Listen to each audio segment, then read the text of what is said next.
जी अस्सलाम वालेकुम। Lecture 7 start करते हैं जी कैफ 1 का। आप लोगों को कुछ सवाल होमवर्क में दिए थे। क्वेश्चन 36 और 37 मैं सॉल्व करूंगा क्लास में। 38 तक फिर पहुंचते पहुंचते वैसे ही आप कहेंगे बस कर दें अब। वैसे भी 36 और 37 जो हैं ये रिड्यूसिंग बैलेंस के सवाल हैं, और चूंकि हफ्ते वाले दिन जाते जाते सिर्फ एक सवाल मैंने करवाया था, इसलिए ये 2 सवाल मैं खुद सॉल्व करना चाहूंगा आपके साथ। ठीक है जी। उसके बाद क्वेश्चन 10 तो आपने कर लिया होगा। 11 और 12 में एक छोटा सा मसला था जिसको पढ़ाया नहीं गया था। ये तो हर रोज होता ही रहेगा आपके साथ, क्योंकि अगले दिन तो आपने नहीं होता है। ठीक है। तो उस सवाल इनमें से 11वां सवाल मैंने करवा दिया, क्लास में करवाऊंगा आपको, पिछली क्लास में करवाया, और 12वां फिर आपका आज दोबारा होमवर्क बनेगा। ठीक है। उसके बाद एंड पे आखिरी को 10 एक मिनट मैंने एक्सचेंज ऑफ एसिड की बात कर दी थी, ताकि कुछ बच्चों को समझ आए, कुछ को ना आए, घर जाएं, घर जाके परेशान हो, और अगले दिन आए तो फिर अगले दिन वो जो चीज एक दिन पड़ी जाती है ना, वो फिर अगले दिन जाके पक्की होती है। ठीक है ना। ये पता है मैं इस तरह से करता क्यों? देखो ना, अब आपको जो समझाया सिर्फ वही होमवर्क दिया, तो फिर आपके दिमाग ने कुछ नया नहीं सीखा, कुछ एफर्ट नहीं की, वो बस उसी कैपेसिटी पे रहता है। थोड़ा सा आपको ऐसे जैसे एक्सचेंज की ट्रांजेक्शन समझा के भेजूंगा, अब बाहर निकलोगे, सड़क पे चलती हुई गाड़ियां एक्सचेंज कर रहे होगे, अपने जेब में पड़ा मोबाइल एक्सचेंज कर रहे होगे, हर चीज के ऊपर आप एक्सचेंज ढूंढ रहे होगे घर जाके। तो यही मकसूद होता है, परेशान होकर अगले दिन जब आप आएंगे क्वेश्चंस भी ज्यादा आपके जहन में होंगे। ठीक है ना। तो ये मैंने थोड़ा सा आपके साथ प्लान शेयर किया कि आज हम क्या कुछ करने जा रहे हैं। ठीक है जी। तो सबसे पहले क्वेश्चन नंबर 36 करते हैं। हो गया होगा ये सवाल इंशाल्लाह आप सबसे। करवा इसलिए रहा हूं क्योंकि रिड्यूसिंग बैलेंस मेथड का डिस्पोजल सिर्फ एक सवाल मैंने क्लास में करवाया था। ठीक है। इंशाल्लाह अभी ये 2 सवाल करने के बाद मजीद कंफर्टेबल आप फील करेंगे, रिड्यूसिंग बैलेंस मेथड का डिस्पोजल भी हमें आता होगा इंशाल्लाह। तो following balances are appearing on 1 January 14। Plant account है 400 और अकोमोडेशन है 150। तो अगर एसेट का नाम दे दे तो हमने भी नाम ही लिखना होता है, पिछली क्लास में किसी ने बताया ही नहीं, आपकी क्लास में मुझे खुद नजर आ गया। ठीक है जी। तो यहाँ पे क्या लिखेंगे जी? पौधे का अकाउंट, प्लांट पौधा होता है ना, प्लांट पौधा नहीं होता, होता है, होता है जी। 1 जनवरी 14 पर ओपनिंग बताएं जी 400, ऊपर रुपीज इन थाउजेंड लाजमी लिखना वरना फेल हो जाओगे। 1 जनवरी 14 ओपनिंग 150। अब मैं तो फेल नहीं ना हो सकता, ठीक है, आप हो सकते हैं। ठीक है, लेकिन इंशाल्लाह आपका पर्चा पास होगा, फिर आप भी पढ़ाते वैसे ही कर लिया करना उस वक्त। ठीक है ना, बच्चों को बता देना, कर लो ऐसा कर लो ऐसा कर लो। अच्छा जी सुने, जी स्टार्टिंग में लेजर्स में ना लिखें तो बेहतर है, क्योंकि लेजर में यहाँ पर अगर लेजर रिक्वायरमेंट में है तो लेजर के अंदर यहाँ 1000 नहीं भी है ना, तो रुपीज रुपीज लिखना भी इसके फॉर्मेट का हिस्सा है। तो लेजर अगर रिक्वायर्ड है, बचपन में सीख के आया ना इंट्रो में, तो लेजर के जो लवाजमात हैं मत लिखो यहाँ पे डेट डिस्क्रिप्शन, लेकिन यहाँ रुपीज लिखना लाजमी। तो अगर लेजर रिक्वायरमेंट में है, पहले दिन लिखा भी था रुपीज रुपीज, और अगर 1000 में है तो rupees in thousand, rupees in thousand, million में तो rupees in million, rupees in million, rupees लिखना लाजमी है। ठीक है जी, हर लेजर में लिखना है, नहीं टॉप पे नहीं लिखना। लेजर्स अगर रिक्वायर्ड है तो हर लेजर के अंदर आपने रुपीज लिखना है लाजमी। ठीक है, रुपीज लिखें या 1000 में है तो 1000 में लिखें, मिलियन में है तो मिलियन में लिखें। ओके अच्छा जी। उसके बाद addition of 30 took place on 1 March 2014। Entry 30 rupees से plant debit cash credit 1 March 2014। ठीक है जी।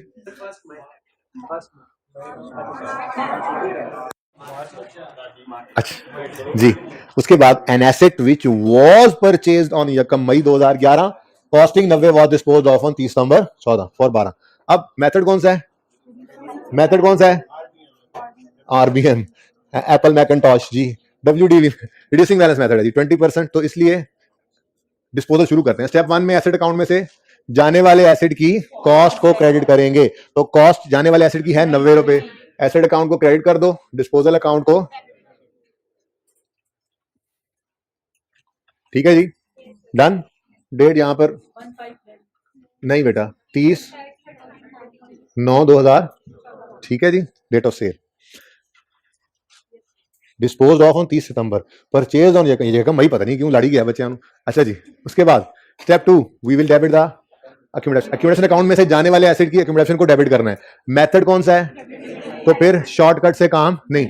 आपकी क्लास में एक बच्चे ने कहा था कि जी वो हमने एफसी के अंदर एक फॉर्मूला पढ़ा है प्रेजेंट वैल्यू का, उससे हम इसको भी शॉर्टकट से कर सकते हैं। तो मैंने कहा था रहने दो भाई, अभी ना करो ये बात, हमने ऐसे ही याद करना है फिलहाल। मौका आने पे कभी जिंदगी में शॉर्टकट सीख भी लेंगे, उसको कहां यूज करना है वो बता भी दूंगा, फिलहाल नहीं। फिलहाल स्ट्रेट लाइन मेथड है तो शॉर्टकट, रिड्यूसिंग बैलेंस है तो डिटेल्ड वर्किंग, क्योंकि डिटेल्ड वर्किंग में से हमें 2 चीजें और भी मिलती हैं जो आगे हमने यूज करनी होती हैं। फिर क्या क्या शॉर्टकट में फॉर्मूला लगाओगे, फिलहाल चलना तो सीख लो, ये ना हो कि शॉर्टकट पे जाओ और जो समझ आ रही है वो भी समझ आना बंद हो जाए। ठीक है ना। तो शॉर्टकट का वक्त जब आएगा बता दूंगा, फिलहाल यही याद रखना है। स्ट्रेट लाइन मेथड है तो एक्यूमुलेशन निकालने के लिए शॉर्टकट, और रिड्यूसिंग बैलेंस है तो लॉन्ग कट, डिटेल्ड वर्किंग। ठीक है जी। तो 1 मई 2000 11 पे हमने ये एसेट खरीदा था, कॉस्ट थी इसकी 90 रुपए। 31 दिसंबर 2011 इसकी जिंदगी में पहला ईयर एंड आया। स्ट्रेट लाइन हो या रिड्यूसिंग बैलेंस हो, पहला साल तो कॉस्ट पे रेट लगता है। हाँ, मसला रेजिडुअल वैल्यू के होने से आता है। स्ट्रेट लाइन में रेजिडुअल वैल्यू माइनस करते हैं, रिड्यूसिंग बैलेंस में माइनस नहीं करते, ठीक है ना। बार बार ये बातें करता हूं मैं, क्योंकि पेपर के अंदर जाके फिर यही 10% 20% यही बातें भूल जाती हैं आपको। तो 20% इंटू 8/12 यकम मई को आया जी, एग्जैक्ट 12 जी 70, ठीक है जी। उसके बाद 31 दिसंबर 2012 आया। अब मेथड, अगर स्ट्रेट लाइन होता तो 90 पर ही रेट लग जाता, लेकिन रिड्यूसिंग बैलेंस है तो 78 का 20% कितना जी, 15.16 कर लूं। अब कर लिया जी, हमने नहीं किया तो फिर कितने बच्चों ने राउंड किया है, अब इनका क्या होगा फिर। चलें जी 15 पॉइंट, अब बस एक डेसिमल से आगे फिर मैंने को नहीं जाना, अब ये देख लो फिर, ठीक है जी। Book value 0.4। 31 दिसंबर 13 पिछले साल का एंड है, ये पिछले साल का एंड है, हमारा साल 14 वाला साल है, ठीक है जी।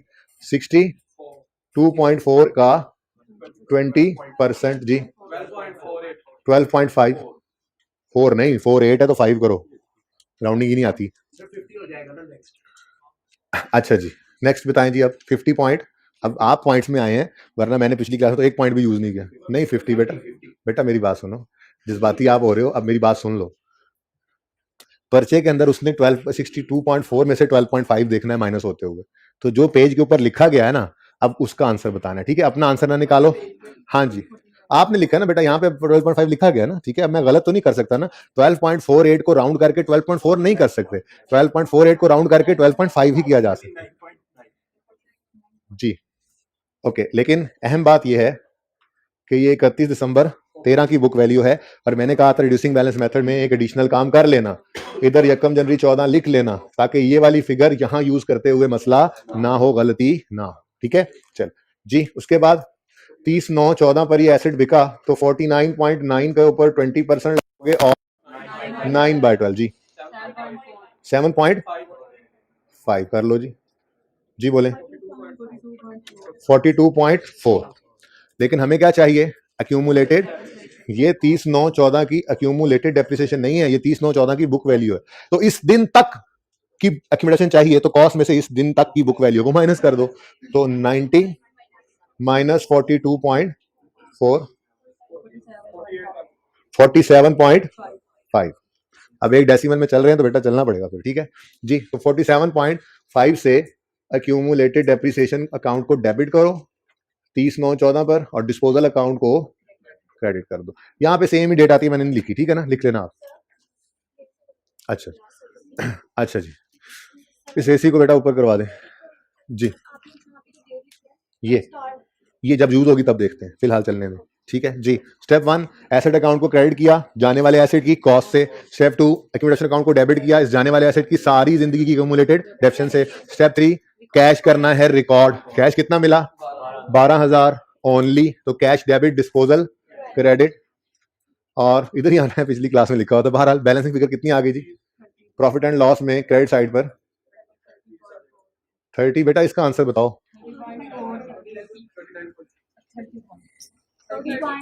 अच्छा जी, कैलकुलेटर उठाएं सब बच्चे, इसको भाई ऊपर कर दें 5, ठीक है बेटा। आप लोगों ने अपने रजिस्टर से आंसर नहीं बताने, पर नहीं हो रहा, हाथ से नीचे किया गया, बंद ही कर दो फिर, ठीक है, थोड़ी देर के बाद फिर ऑन करवा लेते जी। बेटा आप लोगों ने अपने रजिस्टर से आंसर नहीं देना होता। एक बात जहन में रख लें, अगर बोर्ड पे मैं सवाल सॉल्व कर रहा हूं तो जो बोर्ड पे फिगर्स लिखती हैं, फिर आप कैलकुलेटर करना पड़े तो कर लें, उसी फिगर का आंसर दिया करें, ठीक है, वरना बहुत कंफ्यूजिंग हो जाएगा उन बच्चों के लिए जो बाद में इस सवाल को देखेंगे या ऑनलाइन में देखेंगे। कोई भी बच्चा बाद में सवाल देखेगा तो कहेगा यार ये 30.4 कैसे आया, बच्चे इसमें फंस जाते हैं और परेशान होकर पूरा पूरा दिन गुजार देते हैं, ये 30.4 कैसे आया है, बनता तो 30.5 था, कोई कॉन्सेप्ट तो नहीं है इसके पीछे। हालांकि कॉन्सेप्ट नहीं होता, आप लोगों ने रजिस्टर से देख के फिगर बताई होती है, ठीक है। तो जो बोर्ड के ऊपर फिगर्स हैं उनका आंसर दिया करें जी। डिस्पोजल हो गया, अब रह क्या गया, तो एक फर्क कल ये आया था कि अक्यूमुलेटेड डेप्शन ऑफ डिस्पोजल की जो वर्किंग है वो डिटेल्ड हुई थी, ठीक है, और दूसरा फर्क आया था हमारी डेप्शन एक्सपेंस की कैलकुलेशन में।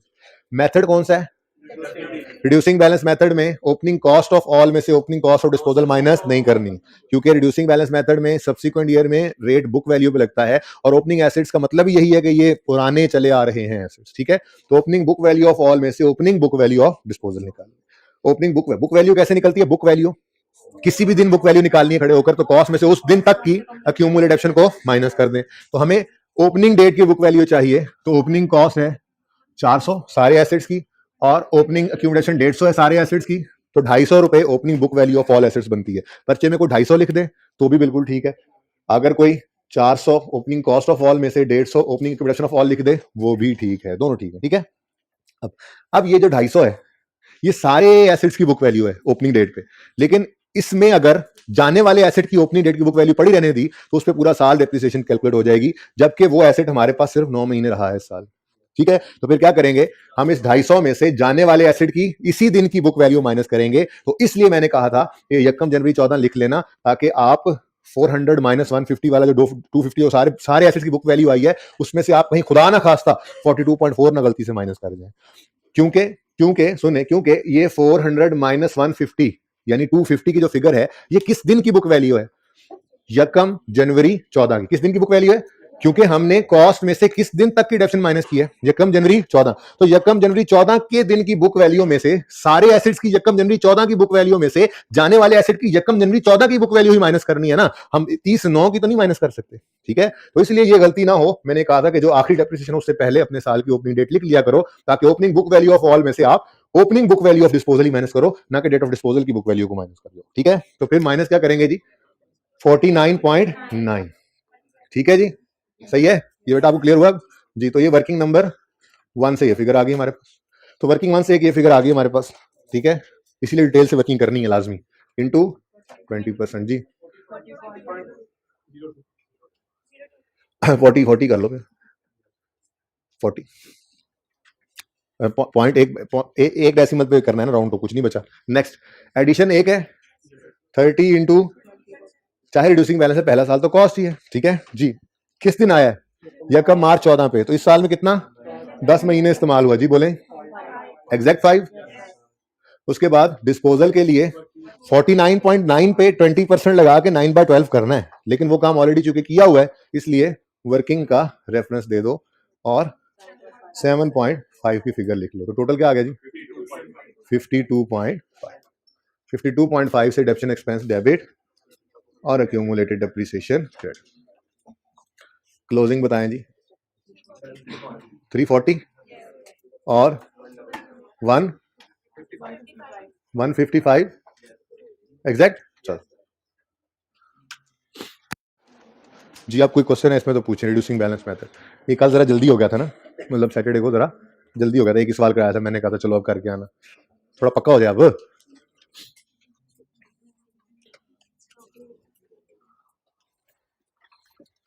अच्छा जी, डिस्पोजल की जर्नल एंट्रीज कितने बच्चों ने की थी घर पे? जितने आज तक डिस्पोजल की, सबकी कर ली थी। कितने डिस्पोजल की? सबकी कर ली थी, प्रैक्टिस करनी थी, ठीक है जी। चलें, इसकी डिस्पोजल की एंट्री करनी है तो फिलहाल भूल जाएं कि डिस्पोजल अकाउंट बना हुआ है, समझे, इस पे पर्दा पड़ा हुआ ये है ही नहीं, ठीक है। और मैंने आपसे कहा था कि जर्नल एंट्री ऑफ डिस्पोजल क्या है? वही स्टेप्स ऑफ डिस्पोजल, ठीक है।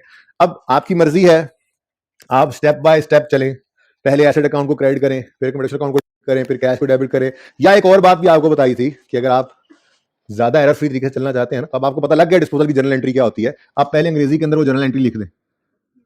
एक्यूमुलेटेड डेप्रिसिएशन का अकाउंट डेबिट, कैश का अकाउंट, ये एंड वालों, ये फिगर ये नजर आ रही है राइटिंग एंड वाले भाई, और एसिड का अकाउंट, एसिड नहीं प्लांट का अकाउंट क्रेडिट। अब ये 3 फिगर्स, ये 3 अंग्रेजी के अल्फाज लिख दिए आपने, अब सिंपल हो गया बहुत, इसको सिर्फ फिगर्स को ढूंढना है सवाल में से जाके। तो ऐसे कर लें, आपकी मर्जी है। अगर ऐसे ना करना चाहें तो स्टेप बाय स्टेप भी चल सकते हैं, पहले प्लांट की कॉस्ट ढूंढकर स्टेप 1 में उसको क्रेडिट करें, फिर कमीशन निकालें, आपकी मर्जी है। लेकिन इस तरीके से चलने से जरा आसानी हो जाती है मेरे हिसाब से। अच्छा, लाजमी नहीं है कि दरमियान में ही एक लाइन छोड़ें गेन लॉस के लिए, ये भी एक मसला बच्चों को आता है, ठीक है। आप एक और काम भी कर सकते हैं, देखें, लॉस आएगा तो डेबिट फिगर आनी है, गेन आएगा तो क्रेडिट। अब अगर दरमियान में लाइन नहीं छोड़ना चाहते तो एंट्री करने से पहले एक लाइन खाली छोड़ दिया करें, फिर एंट्री पास कर लिया करें, और एंट्री के बाद तो सारी जगह खाली होती ही है। अब अगर गेन आएगा तो क्रेडिट साइड पे लिख देना, एंड पे लॉस आएगा तो ऊपर एक लाइन छोड़ी हुई है डेबिट साइड पे लिख लेना। तो कोई हार्ड एंड फास्ट रूल नहीं है कि दरमियान में लाइन छोड़नी होती है, लेकिन चलो मैं ऐसे चल रहा हूँ। अच्छा जी जी, कोई मसला नहीं है, जैसे मर्जी सीक्वेंस फॉलो कर लें। एसी चलवा दें जी, अब जैसे मर्जी सीक्वेंस फॉलो कर लें। आप पहले ऊपर कैश लिख दें कैपिटल। हाँ, ये ना करना कि प्लांट वाला क्रेडिट ऊपर लिखा हो और कैश का डेबिट नीचे, ये मुनासिब नहीं है। जर्नल एंट्री का तरीका क्या है, पहले डेबिट लिखते हैं हम, फिर क्रेडिट। तो डेबिट जितने भी हैं उनमें से जिसको मर्जी पहले लिख दो, जिसको मर्जी बाद में लिख दो, कोई मसला नहीं। सर मुझे ना ये जो लास्ट स्टेप है ना अकोमोडेटिव डेप्रिसिएशन डिस्पोजल में, आपने जब ये अकोमोडेटिव डेप्रिसिएशन फाइंड की तो आपने इसकी 3914 वाली बुक वैल्यू दी, और जबकि आप उधर डेप्रिसिएशन एक्सपेंस में ना इस ऊपर वाले ले रहे हैं 9.9 वाली। हाँ जी भाईजान, यहाँ तक जो है ना, यहाँ तक की डेप्शन यकम जनवरी 14 तक की है, ठीक है। फिर उसके बाद ये वाली डेप्शन भी ऐड होके यहाँ पे आ गई है।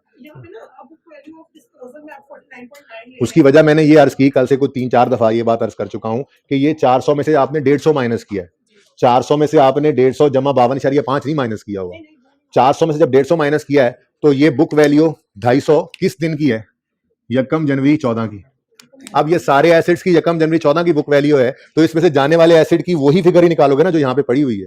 यकम जनवरी 14 पे तो ये 49 ही पड़ा है ना, इसके अंदर सारे एसेट्स की वैल्यू यकम जनवरी 14 की अवेलेबल है यहाँ पे, ठीक है ना। इसलिए इसको माइनस करेंगे और फिर डेप्रिसिएशन बकाया एसेट्स की निकल आएगी। अब जो ये 49.9 माइनस किया, ये क्यों माइनस किया, क्योंकि यहाँ पड़ा रहता है, तो बातें ना करें प्लीज, यहाँ पड़ा रहता है तो ये सारा साल डेप्रिशिएट हो जाता है, ठीक है ना। तो इसको अलग लाके डेप्रिशिएट करना था, तो वो वर्किंग में ऑलरेडी किया होता, तो वो क्रॉस रेफर किया होता। अच्छा जी सुने, एंट्री तो करवाई नहीं आपने।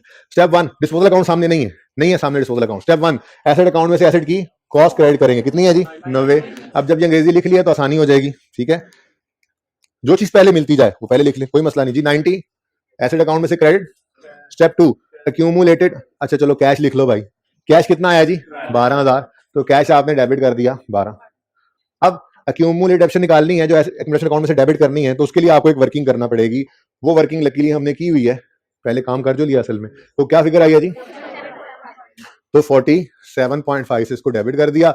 अब बैलेंस करें तो 30.5 प्रॉफिट एंड लॉस अकाउंट के अंदर आप बैलेंसिंग फिगर फेंक दें, लॉस है जी। जी लिख लेंगे बिल्कुल। इसको ना बेटा ऊपर कर दे हाथ से, इधर रखें, ठीक है जी। आपने जब जर्नल एंट्रीज किया तो आपने पॉइंट्स के लिहाज से किया, जो इंग्लिश आपने उसको बस वैसे लिखा है। पहला पॉइंट तो ये पढ़ा we will credit account the cost of this. हाँ जी, तो करनी थी, ये क्या क्रेडिट किया भाई फिर। और दूसरा point we will debit the आपने उसको ऊपर भी किया, इसको नीचे भी किया। मतलब इसलिए कि भाई साहब चुप कर जाए यार, बोल किस लिए रहे हैं आप लोग। भाई साहब डेबिट जर्नल एंट्री में ना पहले लिखा जाता है, इसलिए डेबिट वाली साइड पहले लिखी हुई है। आपने कभी जर्नल एंट्री ऐसे देखी है, ऐसे डेबिट कैश क्रेडिट की एंट्री आपने यूं लिखी हो, कैश 10 रुपए से और ऐसे डेबिट 10 रुपए से, कभी ऐसे जर्नल एंट्री देखी है आपने? ऐसे जर्नल एंट्री नहीं करनी होती, पहले डेबिट लिखना होता है। सवाल बन नहीं रहा, बनाओ पहले फिर करो। अच्छा जी सुने, लाजमी सवाल करना जरूरी नहीं होता जी। अच्छा जी सुने, 36 क्वेश्चन में कोई मसला है तो पूछें। 37, हाँ लेकिन ये सॉल्व करना है फिर भी, ताकि थोड़ा और पक्का हो जाए disposal under reducing balance method, क्योंकि ये यहां पे किया हुआ डिस्पोजल ही है। फीमेल स्टूडेंट्स को लगता है कि क्लास से बाहर नहीं निकालूंगा, मैं बिल्कुल निकाल दिया करता हूं, खामोशी से बैठे। अच्छा जी, ये रिड्यूसिंग बैलेंस का डिस्पोजल यहाँ सीखना है, ये फिर एंड तक सिलेबस के ये चलते रहना है, साथ साथ चलता है, साथ साथ चलता है, ये बार बार आता रहता है, तो भूले ना, इसलिए थोड़ी प्रैक्टिस यहाँ पे करनी है, ठीक है ना। आपने माना कि किया, लेकिन मेरी तसल्ली तभी होगी जब 2-3 सवाल मेरे सामने भी हो जाए, ठीक है। तो क्वेश्चन 37 यहाँ पे सॉल्व करता हूँ मैं, देखें सारा फॉर्मेट बना हुआ है, थोड़ी देर लगेगी, लेकिन एक बार आप लोगों के सामने तसल्ली से फिर बात आ जाएगी, ठीक है। सवाल पहले से आपने किए हुए हैं, इसलिए नोट करने वाली तकलीफ और बीमारी से आप नहीं गुजर रहे हैं, तो सिर्फ ध्यान से सवाल को देख रहे हैं, ये समझने के लिए ज्यादा अच्छा तरीका है, ठीक है। ईयर एंड अगर कैलेंडर ईयर से हट कर आ जाए तो मैंने कहा था एक साल को लिख लिया करो अपने, ये साल को लिख लिया करो अपने सवाल पर, इससे गलती के चांसेस कम हो जाते हैं, ठीक है। तो यकम अक्टूबर 13 को साल शुरू हो रहा है, ये 30 सितंबर 14 पे जाकर खत्म होगा, तो कोई से 12 महीने हमारा फाइनेंशियल ईयर हो सकता है, ठीक है। अच्छा, अब कॉस्ट है 30,000, अक्यूमुलेटेड ऑप्शन है 12,000, ठीक है। 1000 में क्वेश्चन करें तो यकम अक्टूबर 13 पर कॉस्ट 30 और अक्यूमुलेटेड डेप्रिसिएशन रुपीज इन 1000 लिखना बहुत से भी ज्यादा लाजमी होता है, ठीक है जी। अच्छा, उसके बाद जी खैर से इस सवाल के अंदर कोई एडिशन नहीं है जी, कोई एडिशन। हाँ, अपने सामने सवाल हैंड आउट में रख लें, कोई मसला नहीं अगर प्रॉब्लम हो रही है तो जी। अब 2 डिस्पोजल हैं, पहला डिस्पोजल जो है वो 31 दिसंबर 13 में हो रहा है और दूसरा डिस्पोजल जो है वो हमारे साल में नहीं है, दोनों ही हमारे साल में है। 31 दिसंबर 13 यकम अक्टूबर 13 के बाद आता है, ऐसे ही 31 मार्च 14 30 सितंबर से पहले आ जाता है। तो ये दोनों डिस्पोजल हमारे साल में ही हुए हैं, ठीक है। अच्छा, स्टेप 1, एसेट अकाउंट में से जाने वाले एसेट की कॉस्ट को क्या कर देंगे, क्रेडिट। तो एसेट अकाउंट में से 10 को क्रेडिट करें, एसेट ही है ना, प्लांट तो नहीं लिखा, प्लांट लिखा हुआ वो तो ऊपर वाले में था, ठीक है, एसेट है, ठीक है, कॉस्ट लिखी हुई है जी। तो एसेट अकाउंट को क्रेडिट करो 10 से, डिस्पोजल अकाउंट को डेबिट कर दो।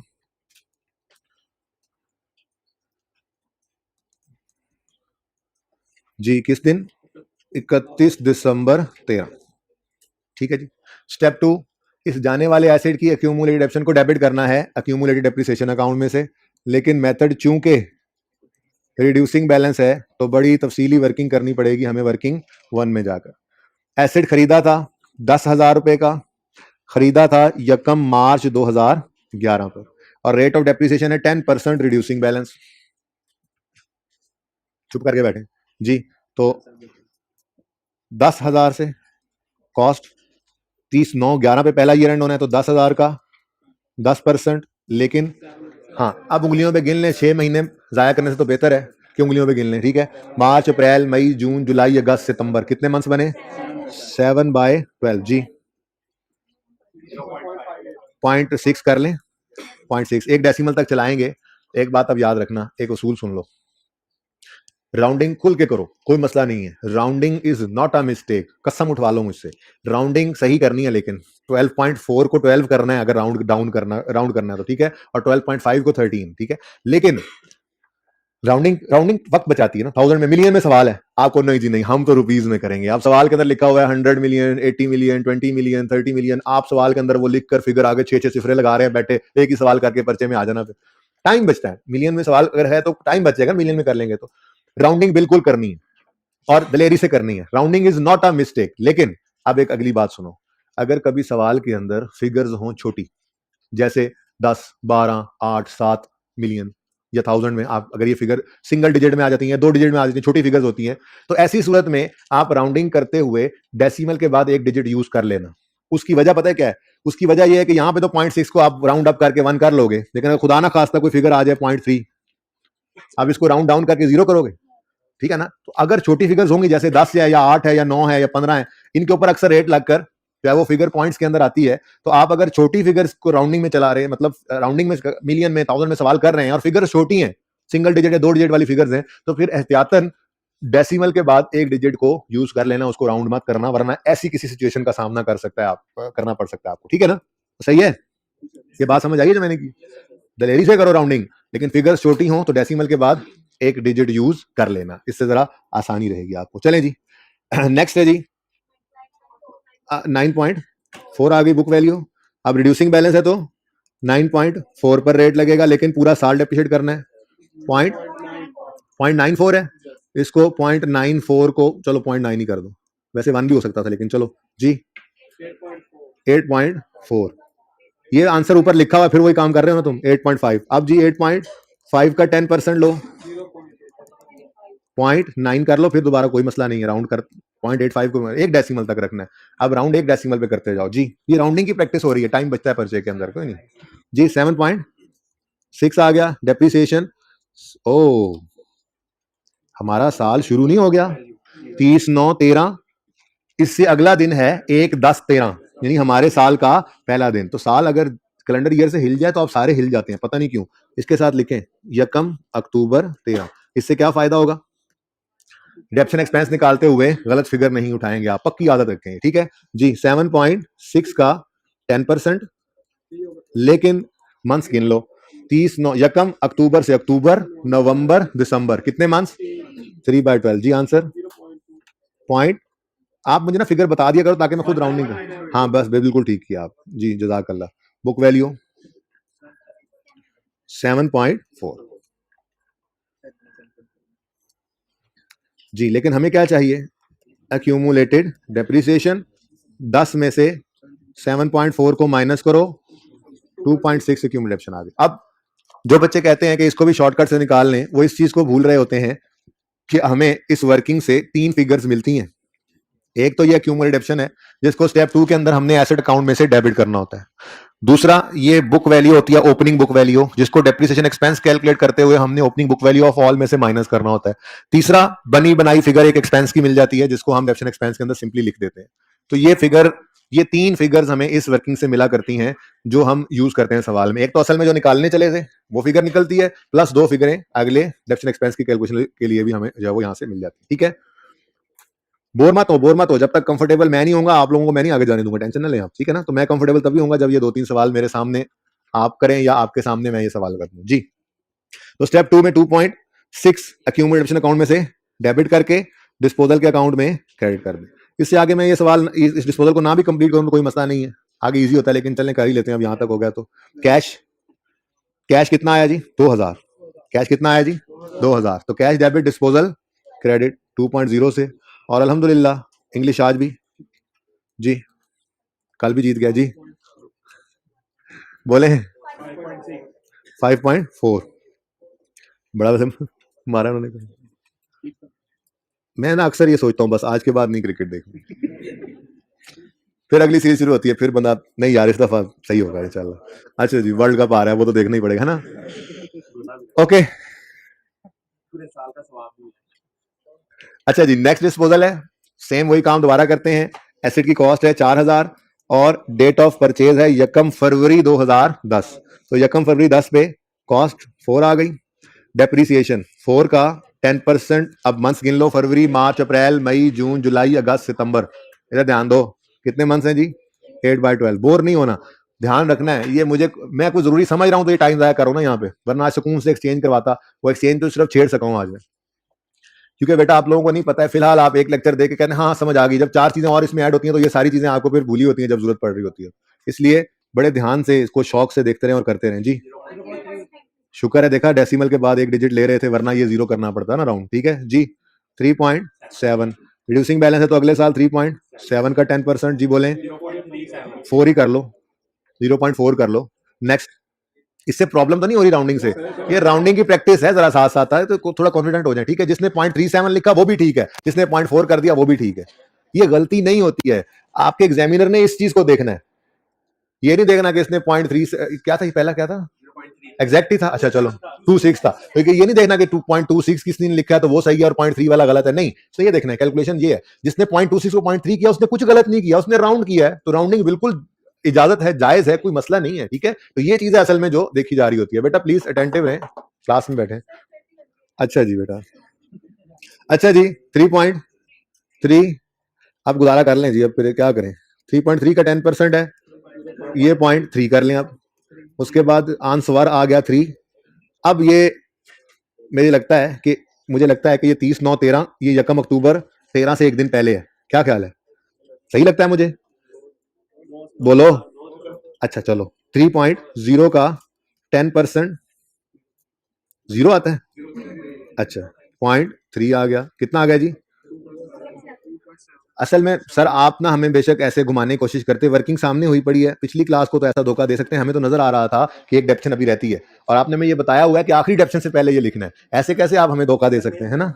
होमवर्क में भी सर हमने किया हुआ है, आखिरी डेप्शन से पहले आपने इस साल में, जब देखो ना जिस साल में बिकता है उस साल में डेप्शन आखिरी डेप्शन होती है ना, कुछ महीने डेप्शन करना होता है, तो उससे ऊपर वाली बुक वैल्यू के साथ आपने ओपनिंग डेट लाजमी लिखनी है। ठीक है, ताकि गलती ना हो। ये बातों को आसान लेने वाले जब पर्चे के अंदर सवाल में गलती करेंगे ना, फिर पता लगेगा उनको जी।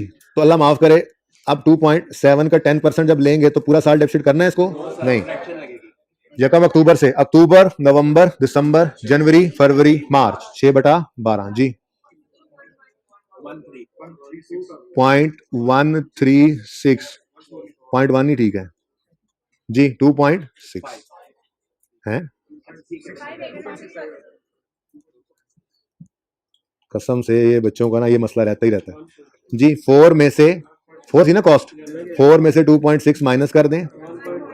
अब एक तो हमें स्टेप 2 की अकोमोडेशन मिल गई, दूसरा इंशाल्लाह opening book value of all में से इस डिस्पोजल की बुक वैल्यू माइनस करेंगे, 2.7 वाली फिगर, आखिरी वाली नहीं करनी। इतनी बार ये काम हम करेंगे इंशाल्लाह कि ये जिंदगी में हमें भूलेगा नहीं। ठीक है, और depreciation expense for the year के अंदर ये 0.1 भी हम ऐड कर लेंगे। ठीक है, तो स्टेप 1 में एसेट अकाउंट की कॉस्ट, एसेट अकाउंट में से एसेट की कॉस्ट को निकाल दें और डिस्पोजल अकाउंट में फेंक दें। ठीक है जी, किस दिन जी? 31 मार्च 2014। स्टेप 2 में अक्यूमुलेटेड डेप्रिसिएशन अकाउंट में से इस एसेट की सारी जिंदगी की अक्यूमुलेटेड को डेबिट करें। वो हमने निकाल ली है 1.4। डेबिट करें अक्यूमुलेटेड अकाउंट को, क्रेडिट कर दें डिस्पोजल। स्टेप 3 में कैश रिकॉर्ड करें। कितना कैश आया? 1। और अल्हम्दुलिल्लाह अभी भी लॉस ही चल रहा है, बता देंगे जी? जी 1.6। डन जी। अब क्या रह गया जी? सिर्फ डेप्रिसिएशन एक्सपेंस। अब ये देखो, पर्चे के अंदर इतना टाइम ही लगाना जितना हम पहले दिनों में लगा रहे थे। यहाँ तो बस डायरेक्ट फिगर्स लिखते हैं। अब opening book value of all 30 minus 12। जो चाहे 18 डायरेक्ट लिखना, खुशी से लिखे, बिल्कुल सही लिखेगा वो, ठीक है। लेकिन मैं जरा अभी ऐसे लिखूंगा 30 माइनस 12। ये आ गई बुक वैल्यू ऑफ ऑल। इसमें से हमने माइनस करना है book value of disposals. Book value of जितने मर्जी डिस्पोजल हो उनकी बुक वैल्यू माइनस करना है। टोटल भी कर सकते थे, लेकिन मैंने पहले दिन से ही आपको एक आदत डाली है कि अलग अलग लेके चले हर डिस्पोजल को, इससे कंफ्यूजन नहीं होता। तो अब 7.4 और 2.6, 7.4 2.6 माइनस नहीं करेंगे, इसीलिए ये डेट लिखवाई थी कि आपने हमेशा देखे ना, opening book value of all में से डिस्पोजल के दिन की बुक वैल्यू माइनस नहीं हो सकती। जो चीज पड़ी होगी उसमें वही माइनस करनी है ना। तो अगर opening book value of all किस दिन की है? यकम अक्टूबर 13 की, तो उसमें से जाने वाले एसेट की भी किस दिन की वैल्यू माइनस होनी चाहिए? यकम अक्टूबर 13 की। तो ये दोनों फिगर्स हैं हमारे पास, 7.6 और 2.7, जिनको हम माइनस करेंगे। 7.6 माइनस 7.6 माइनस 2.7 जी। बकाया पर 10% जी 1.96। यार कोई एक फैसला कर लें, तब तक मैं जरा ये लिख लेता हूँ। ये वर्किंग 1 से मैंने लिया है, ये वर्किंग 2 से लिया है, आप फैसला कर लें तब तक जी। 0.8 हो गया जी, ठीक है। उसके बाद कोई एडिशन है जी? ओके, एडिशन नहीं है तो पर्चे में इसको लिखने की भी जरूरत नहीं थी, अब लिखा पड़ा तो मैं डैश लगा देता हूँ। एडिशन नहीं है तो इस साल एडिशन कोई डेप्रिसिएशन नहीं है। डिस्पोजल बिल्कुल है, और डिस्पोजल एक नहीं है, दो है खैर से, ठीक है। तो दो डिस्पोजल हैं, तो वर्किंग 1 और वर्किंग 2 क्रॉस रेफर कर दो उनको, 0.2 और 0.1, 0.2 और 0.1। तो ये वर्किंग कर लेना बहुत फायदेमंद है, इससे हमारी 3 फिगर्स में मिला करती हैं। तो 0.2 और 0.1, तो ग्रैंड टोटल हो गया 1.1।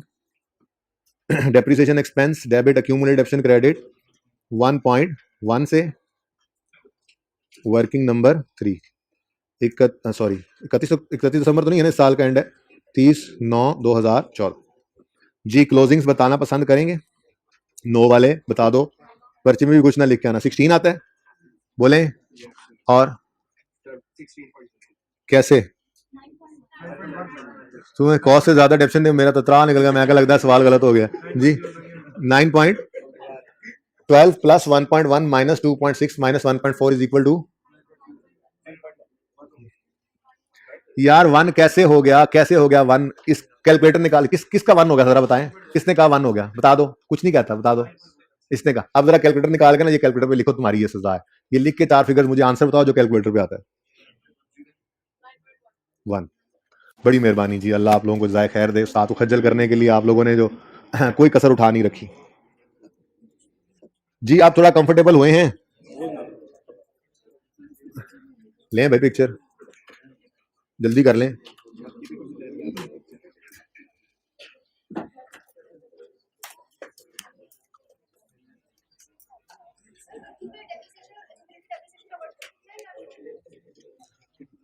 वर्किंग में आप शॉर्ट लिख सकते हैं। लेजर रिक्वायर्ड है तो लेजर में नहीं शॉर्ट लिखना, पूरा डेप्रिसिएशन एक्सपेंस लिखना है पर्चे में आपने।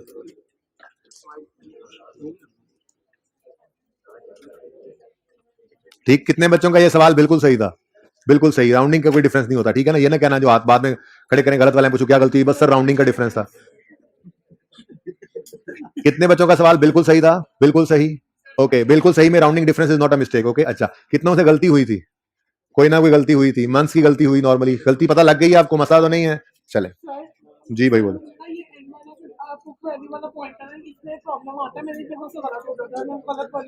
तो भाई आपको आप लोगों के भाई प्लीज आप लोगों को ये गलती ना लगे, इसीलिए तो मैंने ये अर्ज किया है कि आखिरी बुक वैल्यू की बजाय एक बुक वैल्यू पहले वाली पे डेट लगा लिया करो, उसको उठाया करो। क्वेश्चन के अंदर जब हमें ईयर एंड दे रहा है, ठीक है, अब हमें पता है कि हमारा ईयर एंड क्या है, ठीक है, तो अब हम उससे पहले वाली बुक वैल्यू के ऊपर डेट लगा देते हैं, ठीक है, लेकिन अब हम यहाँ पे जब कम्युनिटी डेप्रिसिएशन फाइंड करते हैं तब हम उसमें जो बुक वैल्यू लेते हैं ना, ये वाली। मेरे दोस्त मेरी बात सुनो, एसेट जब बिका है तो बिकने वाले एसेट की सारी जिंदगी की डेप्रिसिएशन हमने माइनस करनी होती है, डेबिट करनी होती है लिक्विडेशन अकाउंट में से, ठीक है। मुझे देखने दे 1 मिनट की। अच्छा फिर ऐसा करते हैं, आप क्लास के बाद आ जाओ, ठीक है, ठीक है जी। अच्छा ये सुने सुने सुने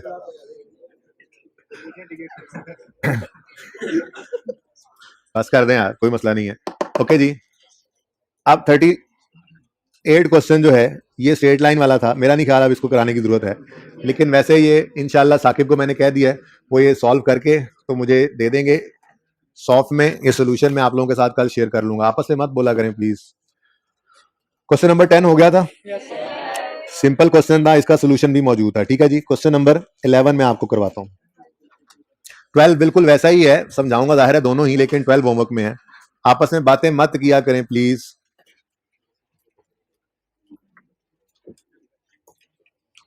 जी question number 11, Mister Saad has provided you with following information. Plant and machinery cost है यकम जनवरी 12 पे 600 और अक्यूमुलेटेड डेप्रिसिएशन है 200। यकम जनवरी 12 पे कॉस्ट है 600 और अक्यूमुलेटेड है 200, ठीक है जी। Next, following is the addition made for the year ended 31 दिसंबर 12। हमारे साल में ये एक एडिशन हुआ है प्लांट एंड मशीनरी का, यकम फरवरी 12 पे 70,000 का। Entry plant and machinery account debit cash credit यकम फरवरी 2012। डन, यहां तक को मसला। Next, during the year a plant purchased on यकम जुलाई 9 having book value of rupees 15,000 is sold on 31 March 12 for 15,800। तो ये हमारा एसेट जो है ये 31 मार्च 12 को बिक रहा है। तो स्टेप 1 में हम एसेट अकाउंट में से 15,000 को क्रेडिट करके डिस्पोजल अकाउंट में डेबिट कर देंगे। क्या सारे क्यों नहीं बोल रहे, सारे क्यों नहीं बोल रहे, सारे क्यों नहीं रोक रहे? ये सवाल के अंदर एसेट की बुक वैल्यू गिवन है, हैविंग बुक वैल्यू ऑफ 15,000। और जब मैंने आपको डिस्पोजल सिखाना शुरू किया था, जब पहले दिन मैंने आपको स्टेप 1 लिखवाया था, तो मैंने कहा था एसेट अकाउंट में से एसेट की कॉस्ट को क्रेडिट करो, और फिर मैंने साथ ही आपसे कहा था कॉस्ट ही क्यों क्रेडिट करते हैं। तो फिर मैंने खुद ही जवाब दिया था, क्योंकि आप में से किसी ने जवाब नहीं दिया था, कि एसेट अकाउंट में पड़ी जो कॉस्ट है। कैसे कॉस्ट पड़ी है पता लग रहा है, अक्यूमुलेटेड डेप्रिसिएशन का अलग नजर आना ये निशानी है कि एसेट अकाउंट किस पे बन रहा होता है, कॉस्ट पे। तो जब एसेट अकाउंट कॉस्ट पे बन रहा है तो इस डिस्पोजल की कॉस्ट उस अकाउंट में पड़ी है, तो डिस्पोजल के वक्त कॉस्ट को ही क्रेडिट किया जा सकता है, बुक वैल्यू को तो क्रेडिट नहीं किया जा सकता। हम 2-3 दिन बाद बुक वैल्यू पे एसेट अकाउंट जो मैंने बनाना पेंडिंग किया हुआ है वो बनाना सीखेंगे। अगर बुक वैल्यू पे अकाउंट बन रहा था तो फिर तो मौजें थी, फिर तो वेव्स थी, बस किल करनी थी। बात समझ रहे हो? क्यों? क्योंकि बुक वैल्यू पे एसेट अकाउंट बन रहा था तो बुक वैल्यू ही निकालते हैं, फिर तो यही फिगर होती है, हम फटाफट उसको निकाल के बाहर फेंक देते हैं। पर मसला ये है कि एसेट अकाउंट बुक वैल्यू पे नहीं बन रहा, एसेट अकाउंट कॉस्ट पे बन रहा है। उसकी निशानी क्या है? एक्यूमुलेट का अलग नजर आना। तो एसेट अकाउंट एट कॉस्ट कब होता है? जब एक्यूमुलेट ऑप्शन अलग पड़ा होता है। तो अब अगर एसेट अकाउंट कॉस्ट से बन रहा है तो फिर डिस्पोजल में एसेट अकाउंट से कॉस्ट ही निकल कर जाएगी। ये 15 कॉस्ट नहीं है सवाल के अंदर, ये 15 बुक वैल्यू गिवन। अब मसला आ गया, वैसे डेट क्या थी डिस्पोजल की? 31 मार्च है। अच्छा जी, अब मसला समझ आ गया है भाई? देखो पहले मसला समझना जरूरी होता है, मसला समझ में आएगा तो उसके सोल्यूशन की तरफ जाएंगे ना। मसला क्या है? एसेट की बुक वैल्यू गिवन है सवाल में, हमें 15,000 क्या है? Book value of asset. हमने एसेट अकाउंट में से कॉस्ट निकालनी होती है, बुक वैल्यू नहीं निकालनी होती। क्योंकि हमें क्या करना पड़ेगा, कहीं ना कहीं से इसकी कॉस्ट को कैलकुलेट करना पड़ेगा, ठीक है। तो ये नया काम आज हमने सीखा, calculation of cost if it is missing in question. लेकिन अहम बात पता है क्या है? अहम बात यह है कि अगर कॉस्ट मिसिंग हो सवाल में और वो निकालनी पड़े तो बुक वैल्यू और डेट ऑफ परचेज, ये दो चीजों का होना जरूरी है। ये दो चीजें होंगी तो इंशाल्लाह हम कॉस्ट निकाल लिया करेंगे। अगर इनमें से कोई एक चीज भी मिसिंग हो गई तो फिर हम कॉस्ट निकाल नहीं सकेंगे, ठीक है ना। तो बहरहाल अगर सवाल ने कॉस्ट मिसिंग की हुई है तो फिर सवाल ये इतना एम्पल डाटा देगा कि आप कॉस्ट निकाल सकें, ठीक है। तो सवाल के अंदर कॉस्ट ऑफ डिस्पोज होने वाला एसेट मिसिंग है। सवाल के अंदर कॉस्ट ऑफ, नोट करना, जरा रोक के सुन लें एक दफा, ये जरा सुन ले चीजें, इंशाल्लाह फिर तस्वीर बना लीजिएगा या नोट कर लीजिएगा। सवाल में कॉस्ट ऑफ डिस्पोज होने वाला एसेट मिसिंग है। हमें चाहिए क्यों? क्योंकि एसेट अकाउंट में से हमने कॉस्ट को क्रेडिट करना है। अब उसको कैलकुलेट करने के लिए एक छोटी सी वर्किंग है। ये काम दरअसल आप 5वीं 6ठी 7वीं क्लास में कर आते हैं। उस क्लास में तो सबने मैथ पढ़ा होता है ना, ठीक है। आप कोई कहेगा जी मैं तो बायो वाला हूं, मैं तो एफए वाला हूं, ये वो वाली मैथ ही नहीं है, ये तो वो 5वीं 6ठी 7वीं वाली मैथ है। वो काम आपने तब से सीखा हुआ, बस मैंने आपको रिवाइज करवाना है, ठीक है। अब सबसे पहले क्या करोगे आप, लेकिन मैंने क्या कहा, कॉस्ट कैलकुलेट करनी है तो ये दो चीजों का होना जरूरी है। ये दो चीजें होंगी तो ऐसे ऐसे कॉस्ट निकलेगी। कैसे कैसे? ऐसे ऐसे, ठीक है। सबसे पहला काम क्या करोगे, अज्यूम करोगे कि कॉस्ट है 100 रुपए। ओ यूनिटरी मेथड नाम सुना हुआ है? ओ यूनिटरी मेथड है, अच्छा चल अभी देखते हैं। सब छोड़े फिलहाल, कॉस्ट बुक वैल्यू गिवन है, क्या है क्या नहीं है। हमारा तो एक एसेट है जिसकी कॉस्ट है 100 रुपए। हमारे एक एसेट है जिसकी कॉस्ट क्या है? 100 रुपए। डेट ऑफ परचेज इसकी क्या है? यकम जुलाई 9। कॉस्ट क्या है? 100 रुपए। कॉस्ट अज्यूम कर ली ना 100 रुपए। डेट ऑफ परचेज यकम जुलाई 9 और रेट ऑफ डेप्रिसिएशन है 20% स्ट्रेट लाइन, ठीक है। तुम जमाई ले लो, इतना हम काम करने लगा, तुम जमाई ले लो। पास पेपर के अंदर 2 सवाल इस तरह के आए हुए हैं जिनके अंदर ये कॉन्सेप्ट यूज हुआ हुआ है, ठीक है। करेंगे इंशाल्लाह। लो जी, 100 रुपए का एसेट, रेट ऑफ डेप्रिसिएशन 20% है और पहले साल 6/12 बनेगा। 31 दिसंबर ईयर एंड है ना। अब ये ना कहना कि स्ट्रेट लाइन है तो शॉर्टकट से ही काम चला ले, बिल्कुल चला सकते हैं, लेकिन ना मैं कुछ क्लियर कट चीजें जरा सिखाना चाह रहा हूँ। साथ ही रिड्यूसिंग बैलेंस भी इसी मेथड में सिखाना है ना, इसलिए मैं ऐसे कर रहा हूँ। देखो मेरी बात सुनो, आप लोगों ने ये मेरे साथ ही एक सवाल किया हुआ है जिसमें मैंने फॉर्मेट यही रखा था सेम, मेथड दोनों डिफरेंट थे, याद आ रहा है? तो ये मेथड स्ट्रेट लाइन ही है, मैंने बस फॉर्मेट ये वाला डाल दिया। इस पर कोई एतराज नहीं होना चाहिए, मैंने शुरू दिन से इसलिए आपको इस चीज के ऊपर डाला हुआ, ठीक है ना। शॉर्टकट से हो सकता है ये काम, लेकिन मैं फिलहाल चाह नहीं रहा शॉर्टकट तो जाना, ठीक है ना। डिटेल्ड वर्किंग मैंने आपके सामने ओपन कर दी जी। तो जी बताएं जी। ओहो, कॉस्ट के साथ ही ये लिख दिया मैंने, बता नहीं रहे आप लोग। अच्छा जी, जी कॉस्ट कितनी थी? कॉस्ट कितनी है जी? कॉस्ट मुझे लग रहा है कि मिस हो रही है हाइब्रिड वालों की आवाज भाई। कॉस्ट कितनी है जी? 100। बताएं जी, 10 आएगा। बुक वैल्यू हमारा अज्यूम्ड एसेट है, अज्यूम कर लिया 100 रुपए का एसेट है, यकम जुलाई 9 से डेप्रिशिएट होते होते आ रहा है 20% रिड्यूसिंग स्ट्रेट लाइन मेथड से जी। तो 90 रुपए की बुक वैल्यू आ गई। उसके बाद अब स्ट्रेट लाइन है ना, तो स्ट्रेट लाइन है तो 90 को नहीं डेप्रिशिएट करना, बल्कि 100 पर ही रेट लगता रहेगा। इसलिए कह रहा था शॉर्टकट लग सकता है, लेकिन लगा नहीं रहा क्योंकि मैंने इसी मेथड को करा के अगला सवाल जो होमवर्क में देना वही समझाना ना, ठीक है जी। 20 बुक वैल्यू 70। उसके बाद फिर डेप्रिसिएशन है तो 100 इंटू 20% स्ट्रेट लाइन मेथड है ना जी। 20 और बुक वैल्यू आ गई 50। ये 31 दिसंबर 11 की है। हमारा साल कौन सा है? 12 वाला ना। लो आ गया हमारा साल। लेकिन हमें इस मेथड में इसकी जरूरत कोई नहीं होती, ये स्ट्रेट लाइन मेथड है। इसमें कॉस्ट ऑफ ऑल में से कॉस्ट ऑफ डिस्पोजल माइनस होती है, लेकिन मैंने वैसे ही आदत चूंकि पड़ी है ना, डेट लिखवा दी आपको, कोई मसला नहीं, ठीक है। अच्छा नेक्स्ट, डेप्रिसिएशन 100 का 20%, लेकिन 31 मार्च 12 पे ये एसिड बिक गया है तो 3/12। 3/12 क्या आता है जी आंसर? 5 और 40।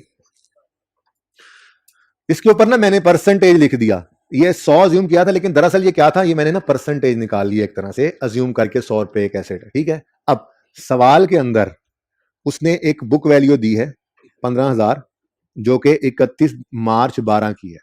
एक बुक वैल्यू सवाल ने दी हुई है 31 मार्च 12 पे, एक बुक वैल्यू हमने निकाल ली है 31 मार्च 12 पे।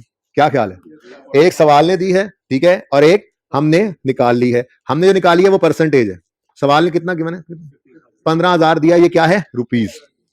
अब वो बचपन वाला मैं कह रहा था ना, यूनिटरी मेथड क्या कहता था वो कहता था अगर 15,045 है तो फिर 100 किसके बराबर होगा? कैसे निकलता था? 15 को 45 से डिवाइड करके 100 से मल्टीप्लाई करने। वो असल में तो ऐसे सीखा होगा ना आपने, ठीक है जी, कि 45 जो है वो, ये 15,000, सॉरी 15,000 जो है वो 45 है, तो फिर एक क्या होगा जी, और फिर 100 क्या होगा, ठीक है ना। तो एक मल्टीप्लाई बाय 100। लेकिन ये लंबा काम नहीं करना आपने, ठीक है। आप जबानी भी कर सकते हैं, मुझे पता है, आप जबानी कर सकते हैं, मुझे पता है, बड़ा सिंपल सा काम है। क्या 15 को आप क्या कर दो जी, डिवाइड कर दो 45 से और मल्टीप्लाई कर दो 100 से। लेकिन मैं ये चाहूंगा कि आप एक फॉर्मूला को याद कर लें, ठीक है। वो फॉर्मूला इसलिए याद करवाने लगा हूं, इस फॉर्मूला ने सिर्फ यहां हेल्प नहीं करना आपको, मार्कअप मार्जिन के अंदर आगे जाके और बहुत सारी चीजों के अंदर इसने हेल्प करना है, ठीक है। तो ये जो चीज आप जबानी बोल रहे हैं ना, क्या 15 को डिवाइड करो 45 से और मल्टीप्लाई करो 100 से, इसको एक अंग्रेजी के फॉर्मूला में मैं कन्वर्ट कर रहा हूं, ठीक है। हालांकि ये वही यूनिटरी मेथड है जो आपने बचपन से किया हुआ है, ठीक है। लेकिन यहां पर जो फिगर निकालनी है मैंने, ये कॉस्ट मुझे चाहिए ना यहां पर, ठीक है। उसके निकालने के लिए मैं एक छोटा सा फॉर्मूला लिख रहा हूं, जो आपको रिक्वायर्ड हो ना अमाउंट, कोई भी हो सकती है, आपको पर्चे के अंदर कुछ परसेंटेज देकर कोई एक अमाउंट गिवन कर दे और एक अमाउंट रिक्वायर कर ले तो कोई मसला नहीं है, बहुत सिंपल फॉर्मूला है। जो अमाउंट गिवन हो ना सवाल में, उसको डिवाइड कर दो उस अमाउंट वाली रिलेवेंट परसेंटेज से। ये अभी आपने यही कहा था मुझे, मैंने सिर्फ उसको अंग्रेजी में कन्वर्ट किया है। आपने मुझे यही कहा था 15,000 को डिवाइड किससे कर दो, 45 से। 15,000 गिवन अमाउंट थी ना सवाल में, इसको मैंने डिवाइड किससे कर दिया, इसकी रेलेवेंट परसेंटेज से। मुझे रिक्वायर्ड क्या है, कॉस्ट। रिक्वायर्ड क्या है, कॉस्ट। तो मुझे मल्टीप्लाई कर देना चाहिए उस अमाउंट की, तो रिक्वायर्ड अमाउंट की परसेंटेज से मैं मल्टीप्लाई कर दूंगा, मेरे पास आंसर आ जाएगा। ये फॉर्मूला ना बच्चों आपने आज जाके घर याद कर लेना है। मुझे पता है आप कहोगे ये क्या बात हुई, आसान सी बात ही, फॉर्मूला लिखवा रहे हैं हम, वैसे ही कर रहे हैं, हमने नहीं याद करना, हम तो टार्जन है, तो फिर आगे मुश्किल होगा। ये काम आता रहेगा, बार बार काम आता रहेगा, सारी जिंदगी काम आता रहेगा, FAR 2 में जाके कंसोलिडेशन में काम आता रहेगा। कर लो याद इसको, कोई मसला नहीं है ये वो यूनिटी मेथड। लेकिन मैं चाह रहा हूं बस इस फॉर्मूला को याद कर लो ताकि उस तफसीली वर्किंग से निकलो, परेशानी से निकलो, और ये बहुत सारे मसाइल आपके हल करेगा। आज याद कर लो, इंशाल्लाह फिर फायदा होगा तो फिर मुझे बता भी देना, ठीक है। अब देखो इधर रिक्वायर्ड क्या है, बाद में एक ही बार नोट करना, एक ही बार नोट करना भाई, ये फॉर्मूला एक फॉर्मूला सब कुछ सवाल एक ही बार नोट करना। फिलहाल मुझे बताओ फिगर निकालनी है, क्या रिक्वायर्ड है, रिक्वायर्ड क्या है, रिक्वायर्ड क्या है, रिक्वायर्ड क्या है, कॉस्ट। रिक्वायर्ड क्या है, कॉस्ट। गिवन क्या है, बुक वैल्यू। रिक्वायर्ड क्या है, कॉस्ट। मैंने कहा जी अच्छा कॉस्ट निकालनी है, तो मुझे गिवन है 15,000 की बुक वैल्यू। 15,000 की, आवाज में सॉरी आमिर भाई, 15,000 की बुक वैल्यू गिवन है, और 15,000 की बुक वैल्यू की परसेंटेज अगर देखें तो वो कितनी है, 45। रिक्वायर्ड क्या है मुझे, कॉस्ट। कॉस्ट की परसेंटेज सवाल में क्या गिवन है, मैंने खुद बनाई है 100।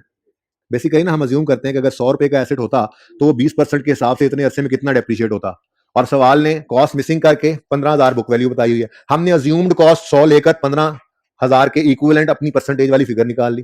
तो 15,000 गिवन अमाउंट थी, उसकी परसेंटेज 45 थी, रिक्वायर्ड कॉस्ट थी, उसकी परसेंटेज हमने अज्यूम की हुई है 100, तो इंटू 100 किया तो हमारे पास आंसर क्या आ गया, 33,300। अच्छा अब ऐसी फिगर देख के पर्चे में ना आप कहेंगे यार लगता है गलत हो गया सवाल, ये बड़ा मसला है आप लोगों को भाई, इससे कभी भी आपने ऐसा नहीं सोचना, ठीक है ना। ये फिगर 67,777,766.6667 ऐसे कुछ फिगर आ जाए ना, लो जी सवाल गलत हो गया। गलत नहीं होता सवाल, बिल्कुल सही है सवाल, ठीक है ना। आपको कॉन्फिडेंट होना चाहिए कि जो काम आपने परफॉर्म किया कॉन्सेप्चुअली ठीक है, तो फिगर जो मर्जी आती रहे बस ठीक है। तो फॉर्मूला लिख दिया आपने, कॉस्ट निकल आई। अब हम निकालने क्या चले थे, हमें बिल्कुल ये फिगर चाहिए थी, कॉस्ट ऑफ जाने वाला एसेट चाहिए थी, क्योंकि हमने इस फिगर को क्रेडिट करना था एसेट अकाउंट में से। लेकिन एट द सेम टाइम हमें अक्यूमुलेटेड डेप्रिसिएशन भी चाहिए होती है स्टेप 2 के लिए, चाहिए होती है नहीं चाहिए। अब उसको निकालना कोई रॉकेट साइंस है, यस वालों, कोई रॉकेट साइंस नहीं है, उसको निकालना कोई मसला नहीं रह गया है। आप अक्यूमुलेटेड डेप्रिसिएशन निकालने के लिए 33,000, जो मेरे भाई को समझ नहीं आ रही कल से, 33,333 में से माइनस करोगे 15,000, क्योंकि आपको पूरी जिंदगी की डेप्रिसिएशन चाहिए ना, ठीक है जी, 18,333। तो ये वो दूसरी फिगर है जो हमें चाहिए। स्टेप 1 एसेट अकाउंट में से कॉस्ट को क्रेडिट करना है, हमेशा गिवन होती थी, आज मिसिंग थी वो भी निकाल ली। लेकिन निकली कैसे, देखो अगर बुक वैल्यू ना गिवन होती तो ये अज्यूम फिगर लाकर किसके अगेंस्ट इक्वेट करते। अच्छा बुक वैल्यू गिवन होती, डेट ऑफ परचेज ना गिवन होती, तो 100 को किस दिन से डेबिट करते करते लाते यहां तक। तो बुक वैल्यू भी जरूरी है और डेट ऑफ परचेज भी जरूरी है। अगर ये दोनों चीजें गिवन है और कॉस्ट गिवन नहीं है और हमें चाहिए है, तो एक सिंपल सा काम है, इसको करके हम कॉस्ट निकाल लिया करेंगे, ठीक है जी। जी रेगुलर हो गया, स्टार्ट तो हुआ वाला पहले से, बस मसला ये था कि कॉस्ट मिसिंग थी, तो ये कॉस्ट निकाली हमने, साथ ही प्रोडक्शन भी निकाल ली हमने, ठीक है। तो स्टेप 1 एसेट अकाउंट में से एसेट की कॉस्ट को क्रेडिट करेंगे, तो 33,000 कर लेना, ठीक है, 1000 में कर रहे हैं ना सवाल। लेकिन इसके साथ भी आज आपको वर्किंग वन, पहली बार ऐसा हुआ कि एसेट की कॉस्ट के लिए वर्किंग करना पड़ी, ठीक है। स्टेप 2, अच्छा इसको क्रेडिट करके डिस्पोजल को डेबिट कर दो ना। स्टेप 2 अक्यूमुलेटेड एसेट अकाउंट को 18.3 लिख दो, बस अब राउंड कर रहा हूं मैं, 18.3 से इसको डेबिट करके डिस्पोजल अकाउंट में फेंक दो, 31 मार्च 12, 18.3, ठीक है और सही है। Step 3 we will record cash, step 3 we will record cash was sold for 15,800, cash debit disposal account credit 15.8। बताओ जी बैलेंसिंग फिगर कितनी है, 0.8 इधर ही है क्या, आज इस तरफ नहीं आ रहा फिगर, प्रॉफिट लॉस बैलेंसिंग नहीं आ रहा। पहली बार ऐसा हुआ कि हमने इन आंखों से देख लिया कि डिस्पोजल पे गेन भी आता है, कितना 800 रुपए का, ठीक है। तो इतनी दफा लॉस देखा कि अब याद हो चुका था कि क्रेडिट साइड पे तो हमेशा बैलेंस फिगर आती है तो लॉस ही होता है। तो जैसे ही डेबिट साइड पे आया फौरन ठटक के रुक गए, ओह ये क्या हुआ, अच्छा ये गेन ऑन डिस्पोजल आ गया, ठीक है, लॉस नहीं है। अच्छा अब रह क्या गया जी, हाँ जी, तो वर्किंग नंबर 2 है डेप्रिसिएशन एक्सपेंस। अच्छा, ऑन ओपनिंग। अच्छा, मेथड कौन सा है? स्ट्रेट लाइन मेथड है, तो फिर टेंशन ही कोई नहीं है। 600 में से 33,3 को माइनस करना है। गलत कहा या सही कहा? ओपनिंग कॉस्ट ऑफ ऑल में से cost of disposal, cost of all में से कॉस्ट ऑफ डिस्पोजल। वो तो होमवर्क वाले सवाल में बुक वैल्यू आएगी, ठीक है, उसके लिए बताता हूं क्या करना है, लेकिन फिलहाल कॉस्ट ऑफ ऑल में से कॉस्ट ऑफ डिस्पोजल माइनस करना है, ठीक है। तो कॉस्ट ऑफ ऑल कितनी है जी? 600 minus cost of cost of disposal कितनी है जी? 33.3। आप बताओ एग्जामिनर को, ये मैंने वर्किंग वन में निकाली है आज, ठीक है। तो कॉस्ट ऑफ ऑल में से कॉस्ट ऑफ डिस्पोजल आपने माइनस की, बकाया कॉस्ट पर 20% रेट लगा दिया। बोलो भाई,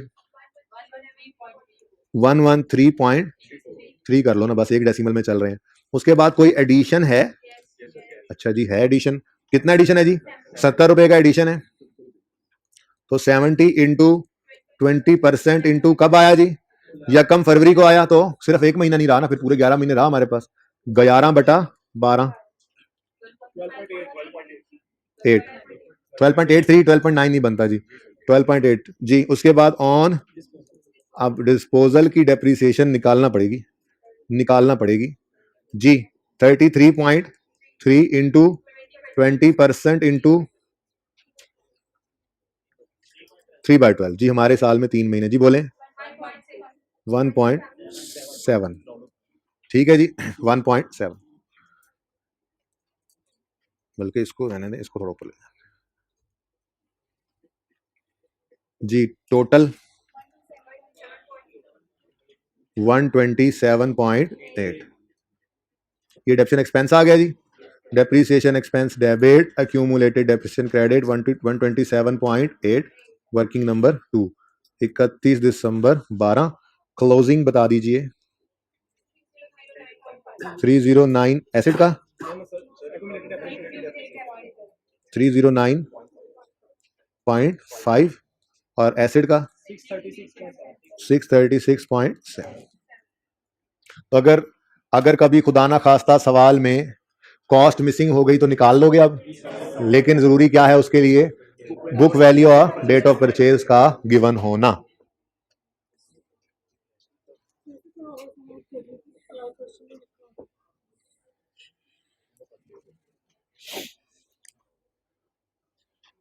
ये प्रैक्टिस सेट 11 है ना? ओ खैर गए, प्रैक्टिस सेट 11। हाँ, क्वेश्चन 11 बेसिकली प्रैक्टिस सेट का क्वेश्चन है ना। किसी ने नोट करना है तो कर लें, एक आध मिनट में अगर वो कर रहा था साथ साथ। कोई क्वेश्चन? कितने बच्चों ने घर पे से ट्राई किया था और हो भी गया था उनसे सवाल? हाथ खड़ा करें, हो भी गया था। कोई बात नहीं, आप सबसे हो जाएगा इंशाल्लाह। पर्चे में जाने से पहले पहले सीखना है ना आपने। हाँ, ये तो नहीं कहना आपने कि सर आप हर रोज होमवर्क में ऐसे क्यों करते हैं हमारे साथ, ठीक है, कोई बात नहीं, ये तो चलता है। ये तो आपको ऊंचा उड़ाने के लिए है ना, एरोप्लेन्स, सॉरी शाहीन।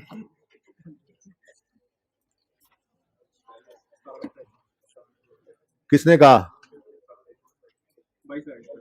15 और 3 18 और 5 18 और 5 कितने होते हैं? 23। कोई नहीं, मेरा सिर्फ मैं चाह रहा हूँ कि 10 मिनट ही बचे। ज्यादा टाइम बच गया तो एक्सचेंज की 2-4 बातें आप ज्यादा पूछी तो फिर तो आप कंफर्टेबल हो जाओगे घर पे। मैं नहीं चाहता, मैं चाहता हूँ कि थोड़ा सा आप आन कम, हाँ, सुकून बर्बाद कर देना जी। यहां तक कोई क्वेश्चन तो नहीं है बच्चों? है क्वेश्चन? आप आजाद आपस में बातें कर लें, फिर मैं पढ़ाना शुरू करूं। व्हाइट कपड़ों वाले भाई और वो ब्लैक शर्ट वाले ग्लासेस वाले भाई, जिन्होंने पीछे मुड़ के देखा है, रेड शर्ट वाले, उनके साथ वाले और वो। ओके, अगला सवाल देखिए। अच्छा देखें, एक टेक्निकलिटी ये भी हो सकती थी छोटी सी, वो ये हो सकती थी कि पर्चे के अंदर, सवाल के अंदर, अभी इंशाल्लाह कल पास पेपर का सवाल करेंगे ना, तो उसमें जो गड़बड़ कर सकता है क्या मैक्सिमम क्या कर सकता है। अभी तो सवाल के अंदर उसने कहा, क्या कहा? अ प्लांट परचेज जकम जुलाई having book value of 15 is sold on 31 मई 12। तो हमने कहा कि खामोशी की सूरत में अज्यूम यही करो नॉर्मल कि ये 15,000 बुक वैल्यू किस दिन की है? 31 मार्च 12। सवाल ऐसा भी कर सकता था कि वो कहता having book value of 15,000 as on यकम जनवरी 12, एज ऑन यकम जनवरी। तो फिर 15,000 यहां नहीं पड़ा होता, 15,000 यहां पड़ा होता। ये टेक्निकलिटी हो सकती है, ठीक है ना। 15,000 यहां पड़ा होता और यहां, और फिर आप डिवाइड करते उसको 50 से मल्टीप्लाई करते 100 से, तो आपकी कॉस्ट आती। ऐसा भी हो सकता है, लेकिन ऐसा नहीं हुआ। उसने डेट ऑफ डिस्पोजल की बुक वैल्यू दे दी, तो हमने जिस दिन की बुक वैल्यू उसने दी होगी हम अपने अज्यूम्ड एसेट को उस दिन ला खड़ा करेंगे, ठीक है, और फिर अपना अजीज अज जान फॉर्मूला लगाएंगे और कॉस्ट निकलाएगी, ठीक है। यहां तक कोई मसला तो नहीं है? अच्छा, ये सवाल में था नहीं, मैंने ऐसे एडिशनल बात कर दी, ओके। क्वेश्चन नंबर 12 जो आपका होमवर्क है, इसमें क्या है, प्लांट ओपनिंग अक्यूमुलेशन कॉस्ट और अक्यूमुलेशन अलग अलग आ रही है, रेट 20% रिड्यूसिंग बैलेंस है, ये वाहिद फर्क है।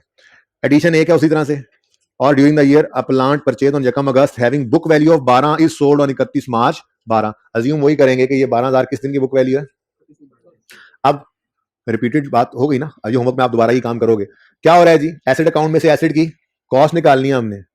मेथड ऑफ डेप्रिसिएशन तो नहीं ना इस पे डिपेंडेंट होता है। एसेट अकाउंट का बनना मैंने आपको बताया था शुरू में, एसेट अकाउंट का कॉस्ट या बुक वैल्यू बनना ये जर्नल एंट्री ऑफ डेप्रिसिएशन से होता है, वरना तो डेप्रिसिएशन एक्सपेंस जिस मर्जी मेथड से कैलकुलेट कर लें आप, ठीक है। डेप्रिसिएशन एक्सपेंस जिस मर्जी मेथड से कैलकुलेट की, अगर उसकी entry depreciation expense debit accumulate depreciation credit कर दिया तो एसेट अकाउंट किस पे पड़ा हुआ है, कॉस्ट पे। किस पे पड़ा हुआ है, कॉस्ट पे। अब मसला ये है कि एक्यूमुलेशन अलग नजर आने का मतलब ही क्या है कि एसेट अकाउंट किस पे पड़ा हुआ है, कॉस्ट पे। तो डिस्पोजल की हमें क्या चीज चाहिए, कॉस्ट जो माइनस करें, क्रेडिट करें। सवाल ने अगेन क्या कर दिया, बुक वैल्यू दे दी। अब बाकी सब सेम है, सिर्फ फर्क क्या है, method of depreciation reducing balance हो गया। तो मैंने इसीलिए वर्किंग इस फॉर्मेट पे की थी ताकि बड़ी ही आसानी से आपको 12 भी समझा लूं, ठीक है। अब इस 12 के अंदर क्या होगा, 12 के अंदर क्या होगा, कॉस्ट ऐसे ही 100 ज्यूम करनी है, लेकिन इस 100 पे, अच्छा पहली डेप्रिसिएशन भी इतनी आनी है, लेकिन आगे ऑनवर्ड्स क्या होगा, यहाँ 90 पे रेट लगेगा और डेप्रिसिएशन पे आगे बुक वैल्यू पे रेट लगता जाएगा, और 31 मार्च 12 पर एक हमारी बुक वैल्यू आ जाएगी परसेंटेज वाली। कॉस्ट सवाल ने दी हुई है, डिवाइड करेंगे उससे, मल्टीप्लाई करेंगे, तुम्हारे पास क्या आ जाएगी, कॉस्ट। यहां तक को मसला, अच्छा ये तो बड़ा आसान है, यहां तक तो मसला होना भी नहीं चाहिए। मसला दरअसल पता क्या होगा, यहां पे आपने ओपनिंग कॉस्ट में से डिस्पोजल की कॉस्ट निकाल दी, काम चल गया था, ठीक है। आपके होमवर्क वाले सवाल में क्या होगा, होमवर्क वाले सवाल में आपकी यहां पर पड़ी होगी opening book value of all, उसमें से आपने ओपनिंग डेट की बुक वैल्यू माइनस करनी है, ओपनिंग डेट की बुक वैल्यू माइनस करनी है। अब ओपनिंग डेट की बुक वैल्यू सवाल ने गिवन नहीं की होती, हुई इस सवाल में। तो देखो सवाल ने यकम मार्च 12 की बुक वैल्यू दी हुई है, 31 मार्च 12 की बुक वैल्यू दी हुई है। हमारा साल तो यकम जनवरी 12 पे शुरू हो रहा है, तो जब आप 500 में से 150 माइनस करोगे तो ये 350 जो बुक वैल्यू है, सारे एसेट्स की बुक वैल्यू 350 की, ये किस दिन होगी, यकम जनवरी 12 पे। तो जाने वाले एसेट की ये 12,000 बुक वैल्यू यकम जनवरी 12 की नहीं है, ठीक है। तो ये थोड़ी सी टेक्निकलिटी आपको यहां पर इन्वॉल्व आपकी हो जाएगी। क्या करना पड़ेगा आपको, आप ये फिगर तो सवाल ने दी होगी, आपको ये वाली फिगर भी निकालना पड़ेगी मजबूरन। तो उसमें क्या करोगे, ये 15 डिवाइड बाय 45 इंटू 50 करोगे तो ये फिगर भी निकल आएगी, कोई मसला नहीं है। मसला होगा तो जाहिर है मैं कल करवाऊंगा सवाल, ऐसी बात नहीं है, लेकिन मैंने बता दिया है कि क्या क्या मसला आपको यहाँ पे हो सकता है। तो मसला समझ आया, मसला पर कल आएगा ना, चलो समझ। मैं ये कहा कि यहाँ पर opening book value of all आती है ना रिड्यूसिंग बैलेंस में, उसमें से opening book value disposal minus होती है। सवाल ने जो 12,000 दिया हुआ है वो ओपनिंग डेट की बुक वैल्यू नहीं है, बल्कि डेट ऑफ सेल की बुक वैल्यू है। तो आपको ये वाली बुक वैल्यू भी चाहिए होगी इस अगले सवाल के अंदर, वो अब जैसे मर्जी निकालना, मुझे नहीं पता, ठीक है। वैसे कैसे निकालोगे वही बता दिया है कि इस फिगर को डिवाइड करोगे, इससे मल्टीप्लाई करोगे इस अमाउंट से जो भी यहाँ पे आ रही होगी, तो वो भी निकल आएगी, ठीक है। सही है, हो जाएगा होमवर्क। हाँ जी जाएं जी, इनको रास्ता दे दें भाई, जाने वाले को कोई रोक सकता है आज तक। 36-37 मैंने करवाया, और जो अगला लिखा हुआ है आपके आज वाले हैंडआउट में वो मैं नहीं करवा पाया, बल्कि मैंने करवाया नहीं, वो सिंपल सा था, उसकी बजाय मैंने क्वेश्चन नंबर 11 करा दिया, प्रैक्टिस सेट 11, ऐसे ही है। उसके बाद एक छोटी सी बात लिखी हुई है, जो छोटी सी बात है इसलिए मैंने आज नहीं की, कल कर लूंगा। वो ये है कि एक तो एसेट बिकता है थ्रू सेल, नॉर्मल डिस्पोजल है, और कभी कभी एसेट डिस्पोज हो जाता है थ्रू डिस्ट्रक्शन, बह गया, जल गया, चोरी हो गया, ठीक है। ऐसे किसी नाज्ञानी आफत की वजह से अगर एसेट बिजनेस का साथ छोड़ जाए तो है तो वो भी डिस्पोजल, उसकी अकाउंटिंग सिखाऊंगा इंशाल्लाह कल। वो इतना सिंपल था कि मैंने कहा उसका फायदा नहीं है, घर जाके बच्चे क्या किस चीज से सर टकराएंगे, इसलिए उसको मैंने कल पे कर दिया, यहां से काट दिया इसको, ठीक है ना। और एक्सचेंज की डिस्कशन मैंने कर दी, ये क्वेश्चन मैंने करवा दिया, और 42 आपका होमवर्क में चला गया, लेकिन 43 से मैंने फिलहाल मना कर दिया है कि ये मैं कल खुद करवाऊंगा, ठीक है। एक्सचेंज बहुत ही सिंपल ट्रांजैक्शन होती है, लेकिन एसेट बिग एक्सचेंज के थ्रू भी रहा है। देखें डिस्पोजल ऑफ एसेट जो है ना, disposal of asset,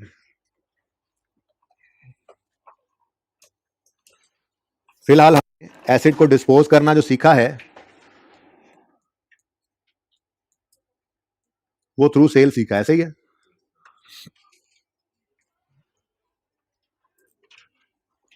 disposal of fix asset through sale. अच्छा, ये नॉर्मल डिस्पोजल का मोड है, बिल्कुल नॉर्मल डिस्पोजल का मोड है। एसेट बेच दिया हमने, डिस्पोज हो गया। कभी कभी एसेट तबाह हो जाता है, तबाह दे, ठीक है जी। तो ऐसी सूरत में अकाउंटिंग में कोई खास फर्क इंशाल्लाह ये कल सिखाऊंगा। थ्रू डिस्ट्रक्शन भी डिस्पोज हो सकता है। बहुत डिस्टर्बेंस है जी आज ये माइक के अंदर। तो through sale normal mode, through destruction abnormal loss, abnormal disposal होता है, ठीक है ना। लेकिन फिलहाल मैं इसकी बात नहीं कर रहा, मैं आज आपको पढ़ाने लगा हूं थ्रू एक्सचेंज।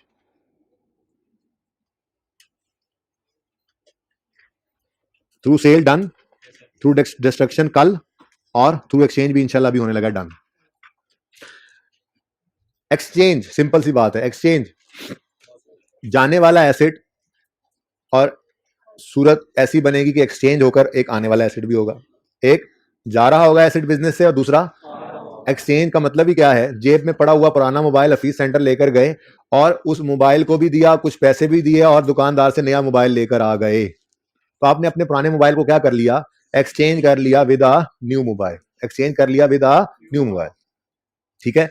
तो बिजनेस के पॉइंट ऑफ व्यू से सोचें तो पुराना मोबाइल तो चला गया ना, बोलो। नो डाउट के इस ट्रांजैक्शन के अंदर एज अ होल ये ट्रांजैक्शन पूरी कैसे होती है कि पुराना मोबाइल चला गया और नया मोबाइल आ भी गया। इस एक ट्रांजैक्शन के अंदर ही ये दोनों चीजें आती हैं। लेकिन पुराना मोबाइल तो चला गया ना, ठीक है। तो मोबाइल का जाना, पुराने मोबाइल का जाना, ये है डिस्पोजल ऑफ फिक्स्ड एसेट, ठीक है। लेकिन ये जाना जो है, ये एक एक्सचेंज की ट्रांजैक्शन के अंदर हुआ है, जिसके अंदर नए एसेट का आना भी जो है वो साथ ही शामिल है, ठीक है। तो बहुत सिंपल ट्रांजैक्शन होती है, इसमें कोई आपकी जो है वो कॉम्प्लेक्सिटी कोई नहीं होती। सवाल पढ़ते हैं।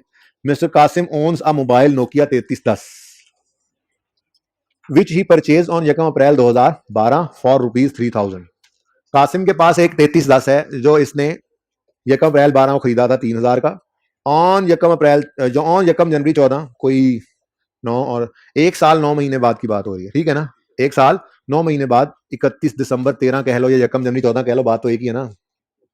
1 अप्रैल 12 को एसेट खरीदा तो 12 वाले साल में 9 महीने इस्तेमाल हुआ, और 13 वाले साल के अंदर पूरा साल इस्तेमाल हुआ। 14 के साल के पहले दिन कुछ हो रहा है तो फिर वो 14 का साल तो ना बीच में काउंट करें, ठीक है ना। अब 1 साल 9 महीने बाद क्या हुआ, Qasim went to Hafeez centre where he saw a Samsung Galaxy. ये कुछ 3-4 दिन पहले जब सवाल बना था ना, तो तब कासिम मेरा एक टीए होता था, ठीक है। तो उसके नाम का सवाल बना हो, तो आप लोगों में से किसी के नाम का बन सकता है अगर आप चाहें तो, ठीक है। अच्छा, काट के आपका नाम लिख देते हैं। हर बंदा घर जाके काट के अपना नाम लिख ले, ताकि घर में बैठ के सोचे एक्सचेंज की ट्रांजैक्शन को, ठीक है। अब he went to a fee center where he saw a Samsung Galaxy. He said, "Oh, what a beautiful mobile it is." अच्छा लगा उसको। 3310 उसके पास था और गैलेक्सी उसने देखा। उस वक्त गैलेक्सी का जमाना था, अभी तो आईफोन का जमाना। पिछली बार बच्चे कहते हैं जी वो पता नहीं 14, पता नहीं कौन सा मैक्स, और मैं कह रहने तेरी मेहरबानी, फिर 50,000 को बढ़ाना पड़ेगा, सारा सवाल बदलना पड़ेगा, जाने दो। मैं कहा ठीक है, ऐसे ही ठीक है। अब उसने क्या कहा, वाह वाह ये तो बड़ा जबरदस्त मोबाइल है, ठीक है।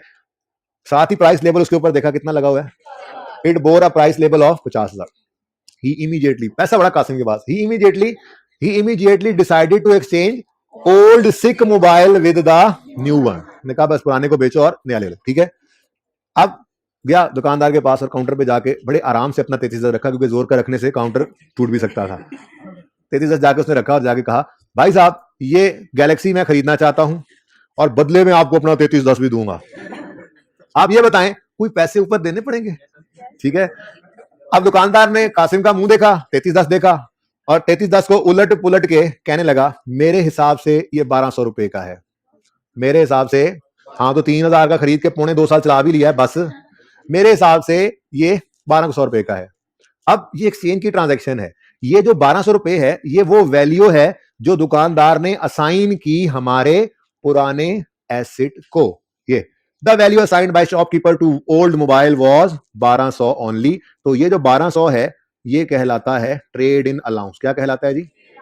उसकी वजह पता है क्या है? उसकी वजह यह है कि ये 1200 रुपए दुकानदार देगा नहीं कासिम को, बल्कि ये 1200 रुपए की वैल्यू जो पुराने मोबाइल ने लगाई है, ये कुर्बान हुआ है पुराना मोबाइल नया खरीदने के लिए, तो नए की कीमत को ये इतना कम कर जाएगा। इसलिए इसको क्या कहा जाता है जी? ट्रेड इन अलाउंस, या दूसरा नाम इसका क्या होता है जी? एक्सचेंज अलाउंस भी इसको कहते हैं। क्या कहते हैं जी? ये जी ये बता रहा हूं एक बार फिर। ये जो ट्रेड इन अलाउंस है, इसकी डेफिनेशन मैंने आसान अंग्रेजी में ये लिखी हुई है, value assigned by the shopkeeper to old mobile is called trade in allowance. समझ आइए अब, ठीक है। जो जो कासिम के पुराने मोबाइल की वैल्यू दुकानदार ने लगाई है वो क्या है, 1200 रुपए। अब ये पैसे कासिम को मिलने नहीं है, बल्कि कासिम ने जो 50,000 रुपए का गैलेक्सी खरीदा है, अब उसके वो 50,000 रुपए नहीं देगा, बल्कि कितना पैसा पे करेगा, 48,800। 48,800, ठीक है। तो ट्रेड इन अलाउंस जो है ये जनरल एंट्री में कहीं नजर नहीं आता। हाँ, खुदा ना खास्ता अगर कैश पेड की फिगर ना गिवन हो सवाल में, जैसे यहां पे नजर नहीं आ रही, मैंने मिटाई हुई है, आपका हैंड आउट नहीं देखना, उसमें नजर आ रही है, ठीक है ना। उस पर तो लिखा हुआ रिजल्टेंटली ही पेड 48,800। मैं कह रहा हूं नहीं, अगर ये 48,800 की फिगर सवाल में मिसिंग हो ना, तो आप ट्रेड इन अलाउंस को यूज करके वो निकाल सकते हैं। इंशाल्लाह होमवर्क वाले सवाल में मिसिंग होगी और आपने निकालनी है, मैं तो कल करवाऊंगा ना ये वाला सवाल, तो ठीक है।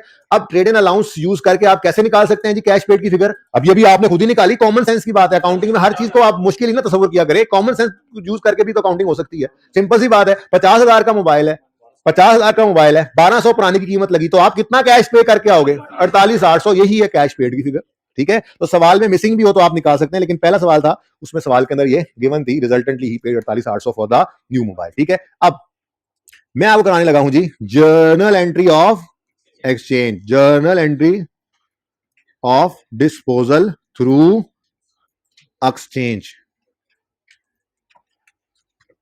लो भाई, इसके अब नए स्टेप्स लिख लेते हैं। सारी जिंदगी जब नया काम करेंगे तो नए स्टेप्स लिखा करेंगे, ऐसे थोड़ी है। एक बार डिस्पोजल के स्टेप्स लिख लिए हैं ना, बस उन्हीं को यूज करके इसको भी कर लेंगे, हर बार नहीं स्टेप्स लिखने बैठ जाना। बड़ी सिंपल सी बात है, पुराना एसेट गया कि नहीं गया, उस पुराने एसेट के जाने पर एसेट अकाउंट में से उसकी कॉस्ट को क्या करना है, क्रेडिट। क्या करना है, क्रेडिट। ये स्टेप आज भी वैसा ही है। फिर जब ये एसेट पुराना चला गया 3310 क्या, तो ये जो यूज होकर डेप्रिशिएट हुआ था, इसकी डेप्रिसिएशन बिजनेस में पड़ी होगी, वो भी एक्यूमुलेशन अकाउंट से क्या कर देंगे, डेबिट। तो स्टेप 2 आज भी वही है। तो स्टेप 1 और स्टेप 2 बिल्कुल सेम है, जरा अभी नोट ना कीजिएगा साथ साथ, ठीक है प्लीज। जरा वो लिख लेते हैं जी। स्टेप 1, एसेट अकाउंट को क्या कर दो, क्रेडिट कर दो। एसेट अकाउंट क्रेडिट हो गया,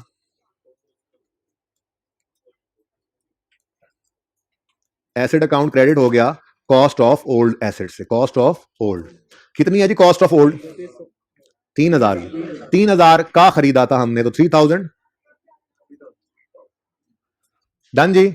नेक्स्ट, एक्यूमुलेटेड डेप्रिसिएशन अकाउंट को डेबिट कर दें इस पुराने एसेट की एक्यूमुलेटेड डेप्रिसिएशन से। इसके लिए छोटी सी वर्किंग हम किया करते हैं।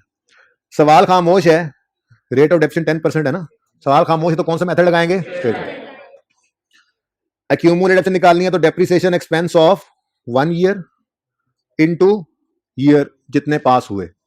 जबानी जबानी बड़े हो गए आप। यकम अप्रैल 12 को एसेट खरीदा था, यकम जनवरी 14, 31 दिसंबर 13, या यकम जनवरी 14, बात एक ही है, इस तक मंथ्स गिन लो। 9 महीने 12 वाले साल में और 12 महीने 13 वाले साल में, टोटल कितने बन गए, कितने साल बनते हैं, 1.75 वगैरह। सर सिंपल काम है, 9 महीने इशारिया 7.5 पौना साल है, और 1 साल तो पौने 2 साल बनते हैं, 1.75 ईयर्स बनता है। क्या कर रहे हैं आप, जल्दी करें, छुट्टी दें हमें, इसको लॉ की क्लास की टेंशन होती है जी। तो 1.75 ईयर्स कितनी क्या है जी, ये वो लाइफ है जो एसेट ने हमारे पास गुजारी। तो 1.75 ईयर्स, आंसर बताएं, 525। तो 525 से एक्यूमुलेटेड डेप्रिसिएशन अकाउंट हो गया डेबिट। बताइए जी, स्टेप 1 और स्टेप 2 में कोई फर्क आया? अच्छा, अब स्टेप 3 क्या था ना मैंने क्या लिखवाया था, वी विल रिकॉर्ड कैश। मैंने इसीलिए उस वक्त ये नहीं लिखवाया था कि we will debit asset account, we will debit cash account with cash received, क्योंकि मैंने तो इसको जनरली यूज करना था।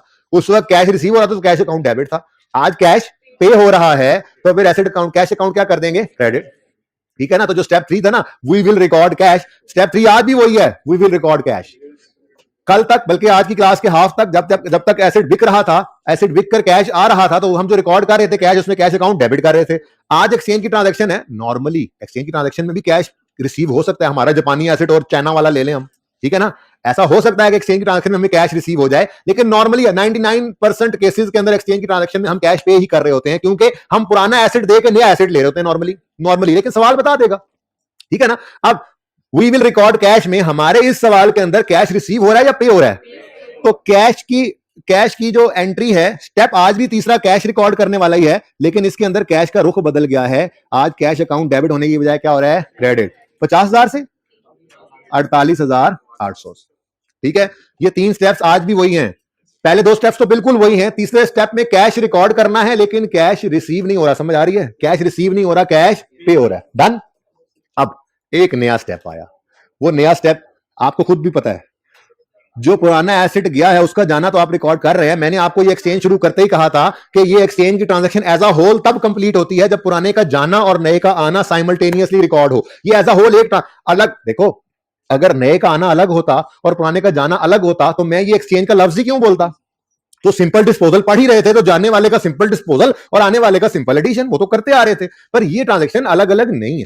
ठीक है, आने वाले एसेट का डेबिट होना एसेट अकाउंट में और जाने वाले एसेट का क्रेडिट होना ये साइमल्टेनियसली होना है, ये एज अ होल एक ही ट्रांजैक्शन है। ठीक है, तो फिर नया स्टेप जो ऐड हुआ, इंशाल्लाह कल यहीं से बात शुरू करेंगे। ये मैं सवाल दोबारा दूसरा सवाल जो होगा वो कराऊंगा, तीसरा कराऊंगा। एक्सचेंज तो चलता रहेगा, ऐसा नहीं है बार बार आएगा, लेकिन आज तो परेशान भी तो करना है थोड़ा सा। ठीक है, लेकिन मुझे लग रहा है थोड़ी पिछली क्लास परेशान हुई, आप नहीं हो रहे क्योंकि आपको ना 5-7 मिनट ज्यादा मिल गए। चले खैर, कॉस्ट ऑफ न्यू एसेट की कितनी है जी भाई? कॉस्ट 50,000 थी, 48,800 इसलिए दिया कि पुराना कुर्बान भी हुआ है बीच में। ठीक है, तो ये एक नया स्टेप ऐड हो गया जिसको आप शायद देख ना पाए रेड कलर से जब मैं इसको हाईलाइट कर दूं तो। ठीक है, तो कॉस्ट ऑफ न्यू एसेट जो है ये स्टेप 4 में ऐड हो गई और स्टेप 5 आज भी वही है। बैलेंसिंग फिगर जो होगी उसको कहां फेंकोगे? प्रॉफिट एंड लॉस में। बताओ जी, एक मिनट जी, 1275 ये प्रॉफिट एंड लॉस के अंदर बैलेंसिंग फिगर फेंक दें आप। लॉस ही है आज भी खैर से। ठीक है जी, जी स्टेप 4 नया स्टेप ऐड हुआ और प्रॉफिट एंड लॉस वाला स्टेप जो है वो जरा लुढ़क के स्टेप 5 पे पहुंच गया। तो एक नया स्टेप ऐड हुआ और एक कैश के रुख बदला, बाकी सब कुछ वैसे का वैसे ही है। अब कहीं से आवाज आ रही थी कि नेट तो नहीं कर सकते, नहीं कर सकते, आना अलग जाना अलग रिकॉर्ड करना नहीं ना, ये एक ट्रांजैक्शन है, ये एज अ होल ट्रांजैक्शन ही एक है, तो जर्नल एंट्री भी एक ही बनती है। आप अलग कैसे? वो तो फिर वही कर रहे हैं आप, अलग एडिशन अलग डिस्पोजल, वो तो एक्सचेंज है ही नहीं, वो तो रिप्लेस है। एक्सचेंज और रिप्लेस में फर्क है। एक मिनट, क्वेश्चन नंबर 42 उधर से 12 और यहां से 42 होमवर्क में करना है। ये ना करिएगा, ये मैं कल खुद करवाऊंगा। ठीक है जी, आज के लिए इतना ही। जिंदगी रही तो कल मुलाकात होगी। अल्लाह हाफिज।